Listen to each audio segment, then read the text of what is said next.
সেই শীতের সন্ধ্যাটা অস্বাভাবিক ঠান্ডা ছিল। পূব দিক থেকে বাতাস বইছিল, যেন অদৃশ্য কারো কান্নার ধ্বনি বয়ে আনছে। আমি, রঞ্জন, কলকাতার এক সাংবাদিক, এক রহস্যজনক মৃত্যু নিয়ে অনুসন্ধান করতে গিয়েছিলাম নদিয়ার এক অজপাড়াগা, তেঁতুলতলা।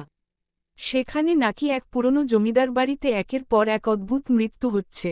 তেঁতুলতলার জমিদার বাড়ি এখন ধ্বংসস্তূপে পরিণত।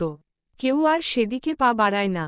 গ্রামের লোকেরা বলে, সন্ধ্যার পর ওদিকে যাস না রে বাবা, প্রেতিনী আছে। আমি হেসেছিলাম। ভূতের গল্পে আমার তেমন বিশ্বাস ছিল না, কিন্তু কাজটা তো পেশাদারিত্বের। রাতটা ওই বাড়িতে কাটানোর সিদ্ধান্ত নিই, সাথে শুধু একটা টর্চ, রেকর্ডার, আর একটা পুরনো ক্যামেরা। জমিদার বাড়ির ভেতরটা যেন এক অন্য জগৎ।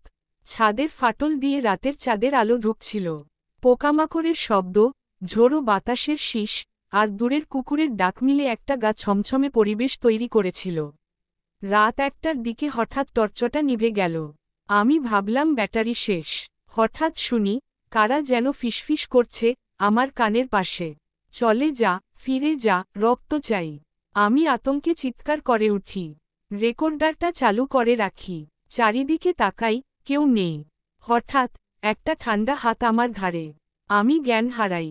যখন জ্ঞান ফেরে, তখন দেখি আমি জমিদার বাড়ির আঙিনায়, একটা তেঁতুল গাছের নিচে। এক সাদা শাড়ি পরা মহিলা দাঁড়িয়ে আছে, চোখ জ্বলজ্বল করছে লাল আলোয়। তিনি বললেন, আমি কুন্তলা, এই বাড়ির শেষ জমিদারের কন্যা। আমায় নিজের ইচ্ছার বিরুদ্ধে এক সাহেবের সাথে বিয়ে দিতে চেয়েছিল। আমি আত্মহত্যা করেছিলাম এই তেঁতুল গাছেই, তারপর থেকে রক্ত আমার পিপাসা। কেউ এই গাছের নিচে এলে আমি তার আত্মা নিয়ে নিই। আমি কেঁপে উঠি, বলি, তাহলে আমায় ছাড়ুন, আমি কেবল সত্য জানতে এসেছি।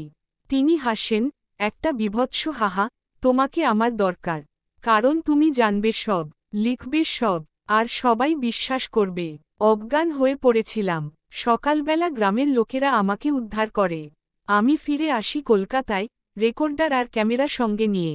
শুনি, রেকর্ডারে কুন্তলার আওয়াজ স্পষ্ট ধরা আছে।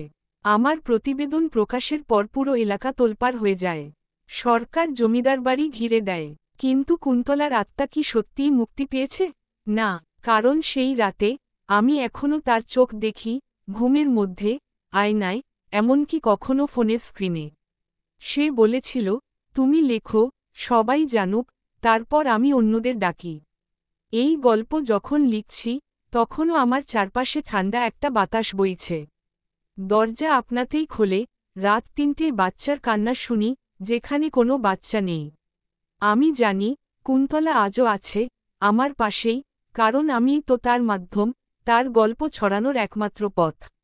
তোমার যদি সাহস থাকে, একবার গিয়ে দাঁড়াও সেই তেঁতুলতলার তেঁতুল গাছের নিচে, যদি বেঁচে ফিরো, আমায় চিঠি দিও।